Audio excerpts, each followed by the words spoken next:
Queer representation in kids' media has come a long way in the last couple of years, with Steven Universe in particular making a big splash at its launch in 2013. Let's talk about Steven Universe and its depictions of gender and sexuality.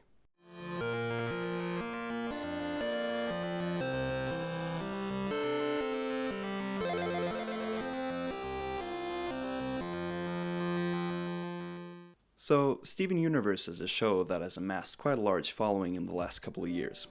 It's a coming-of-age story about a young boy with mostly female role models who do not adhere to traditional gender roles. They are the Crystal Gems, a group of alien warriors tasked with defending the Earth.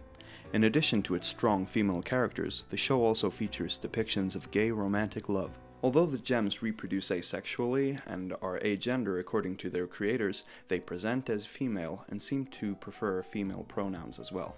In her book Gender Trouble, Judith Butler argues that feminist theory up until that point had been constrained by a definition of its subject, women, that was politically useful in its depiction of all women as inherently the same, but factually dubious as it left biological sex as essence, or a prediscursive term that is not up for debate, something that is inherent and fixed to someone's identity. Butler disagrees. She argues that our concepts of both sex and gender are culturally dependent, but that does not mean that they're not real. Butler's concept of gender and gendered sex, as it were, came to represent what we today call queer theory, or the idea that the binary divide between feminine and masculine, or man and woman for that matter, are cultural constructions, and that our identity isn't fixed. All aspects of our identity, gender and sexuality included, are both conscious and unconscious performances. We can all change. I think that this theme is central to the show, both in the fact that gems are technically agender but present as female, and in the concept of fusion, where two gems combine to form something greater than themselves.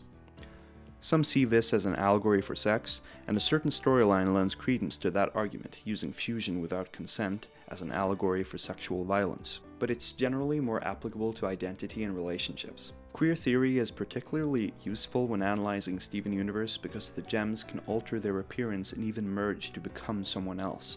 Many characters seem to have fluid gender identities and are seen transitioning between several expressions in a single episode, either through fusion or shapeshifting. Genderqueer people are seldomly granted representation in the media, let alone kids' media. But in Steven Universe, we are treated to several agender characters, as well as a couple of genderqueer characters, Smoky Quartz, and particularly Stevani, who is a fusion of Steven and his best friend Connie. The inclusion of their character, as well as Ruby and Sapphire's storyline, seem to represent the show's most explicitly queer elements. And this is a show where we're treated to a musical number where our protagonist performs in drag.